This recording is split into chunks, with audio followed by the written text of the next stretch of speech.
Prathipadu circle office inspection గురించి ఇక్కడికి రావడం జరిగింది.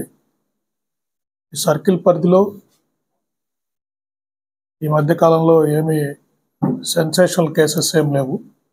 రొటీన్ క్రైమే ఉంది. రొటీన్ గ్రేవ్ కేసెస్ ఉన్నాయి. అన్నిట్లో కూడా ఎప్పటికప్పుడు ఇన్వెస్టిగేషన్ కంప్లీట్ చేసి ఛార్జ్ షీట్స్ అన్ని వేస్తున్నారు.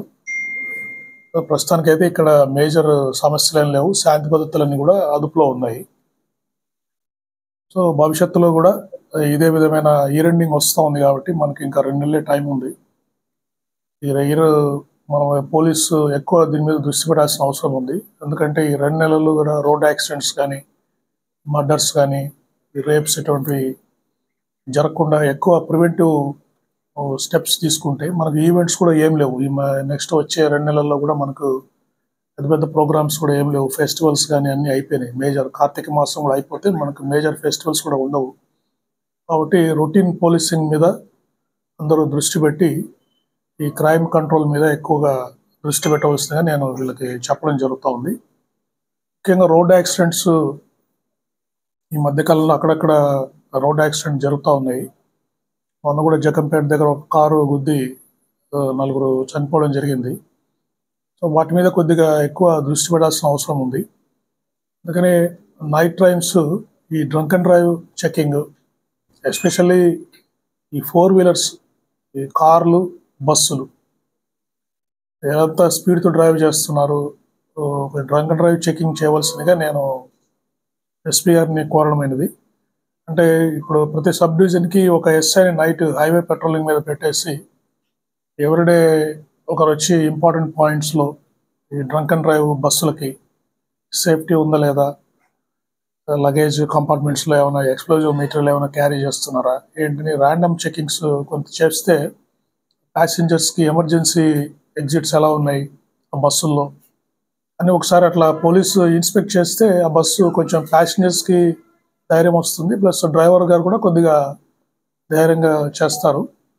ఆ విధంగా హైవే మీద కొద్దిగా వెహికల్ చెకింగ్స్ నైట్ టైమ్స్ చేయవలసిందిగా ఎస్పీ గారిని నేను ప్రతి సబ్ డివిజన్ పరిధిలో ఒక టీం పెట్టేసి ఏదైనా ఎమర్జెన్సీ అయినా కూడా నైట్ వెంటనే ఎస్ఐ గారు రెస్పాండ్ అయ్యేటట్టు. ఎందుకంటే ఈ మధ్యకాలంలో మనకి నైట్ టైమ్స్ యాక్సిడెంట్స్ ఎక్కువ జరుగుతున్నాయి. సో దాని మీద నేను దృష్టి పెట్టవలసిందిగా నేను ఎస్పీ గారిని కోరాను. రేంజ్లో కూడా మిగతా ఎస్పీస్ కూడా నేను ఆదేశించడం జరిగింది. ఈ night safety, night highway safeties కొంచెం ఎక్కువ దృష్టి పెట్టి ఈ చెకింగ్స్ అవి చేసి drunk and drive, over speed దానివల్లే మనకు ఎక్కువ ప్రమాదాలు జరుగుతున్నాయి. దాని మీద ఎస్పెషల్లీ బస్సెస్, కార్స్ వీటి వల్లే మనకు ప్రమాదాలు జరుగుతున్నాయి. కాబట్టి వాటి మీద ఎక్కువ దృష్టి పెట్టవలసిందిగా నేను అందరు ఎస్పీస్ని కూడా కోరడం జరిగింది. దాన్ని ఇంప్లిమెంట్ చేస్తాము. నెక్స్ట్ 2 months కూడా యాక్సిడెంట్స్ కొంచెం తగ్గేంత వరకు, అవేర్నెస్ వచ్చేంత వరకు దీన్ని మేము రెగ్యులర్గా చేస్తాము.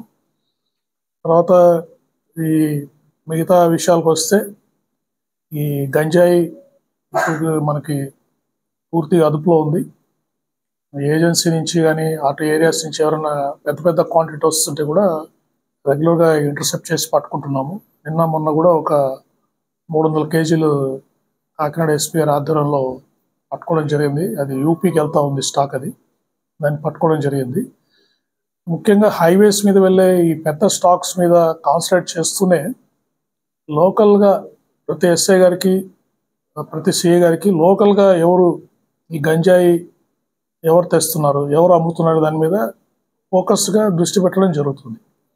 అంటే ఆ మండలంలో కానీ ఆ సర్కిల్ పరిధిలో కానీ ఎటువంటి గంజాయి అమ్మే వ్యక్తులు, సప్లై చేసే వ్యక్తులు ఎవరు వాడుతున్నారు దాని మీద ఎస్ఐకి పూర్తి అవగాహన ఉండేటట్టుగా చర్య తీసుకోవాల్సిందిగా నేను కోరాను. ఆ మండలంలో అక్కడ గంజాయి లోకల్గా నేరం చేసినవాడే కాకుండా వేరే ప్రాంతాల్లో నేరం చేసినవాడు కూడా అక్కడ నివసిస్తూ ఉంటాడు. వాళ్ళందరినీ కూడా ఐడెంటిఫై చేసి ఎవరెవరు ఉన్నారు ఈ గంజాయి నేరస్తున్న దాని మీద టోటల్గా కంట్రోల్ చేయడం జరుగుతుంది.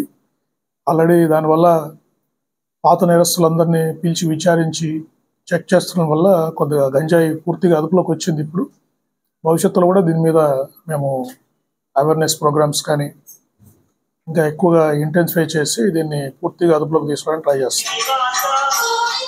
తర్వాత ఉమెన్ సేఫ్టీ, ఈ ఉమెన్ సేఫ్టీ, ఈ శక్తి టీమ్స్ స్కూల్స్లో కాలేజీల్లో వీళ్ళు అవేర్నెస్ ప్రోగ్రామ్స్ చేస్తున్నారు.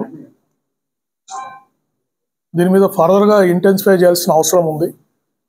అక్కడ నేను ఎస్పీ గారికి చెప్పాను, ప్రతి స్కూల్లో ఒక స్టాఫ్ మెంబర్స్కి ఈ good touch bad touch, women staff మెంబర్కి ఎస్పెషల్లీ ఈ పోక్సో చట్టం అంటే ఏంటిది అనేది కొంత ట్రైనింగ్ సెషన్ మాదిరి ఇస్తే పిల్లలకి, ఎందుకంటే అన్ని శక్తి టీమ్స్ అన్ని స్కూల్స్కి రెగ్యులర్గా విజిట్ చేయడము కష్టం కావచ్చు, అంటే ఫ్రీక్వెన్సీ ఉండదు.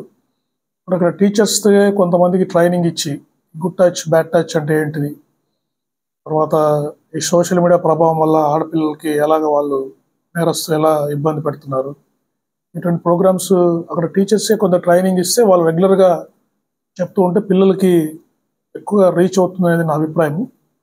శక్తి టీమ్స్ వెళ్తూనే అక్కడ లోకల్ స్టాఫ్ను కూడా ట్రైన్ చేసి ప్రోగ్రామ్స్ కండక్ట్ చేస్తే మరింత ఎఫెక్ట్ ఉంటుందని నేను ఎస్పీ గారికి సజెషన్ ఇచ్చాను. భవిష్యత్తులో అది కూడా ఎక్స్పెరిమెంట్ చేస్తాం. శక్తి టీమ్సే కాకుండా అక్కడ స్టాఫ్ కూడా ట్రైన్ చేసి సీరియస్గా చేస్తాం. ఈ చిన్నపిల్లల మీద నేరాలు చేసే వాళ్ళ మీద స్పీడీ ట్రయల్ చేస్తాము. కంపల్సరీగా శిక్షలు పడేటట్టు చేస్తాము. రౌడీ షీట్స్ ఎవరైతే చిన్నపిల్లల మీద నేరాలు చేస్తారో వాళ్ళ మీద రౌడీ షీట్స్ కూడా ఓపెన్ చేయడం జరుగుతుంది, రెగ్యులర్గా వాచ్ పెట్టడం జరుగుతుంది. ఇదొకటి క్రైమ్ అరెస్ట్మెంట్. రిమైనింగ్ కూడా ఈ రౌడీ షీటర్స్ ఇవన్నీ కూడా రెగ్యులర్ పోలీసింగ్ యాక్టివిటీస్ అన్నీ బాగా చేసి ఈ 2 నెలలు ఎస్పెషల్లీ ఇయర్ ఎండింగ్ కాబట్టి క్రైమ్ని పూర్తిగా అదుపులో పెట్టవలసిందిగా నేను అందరికీ ఆదేశాలు ఇవ్వడం జరిగింది.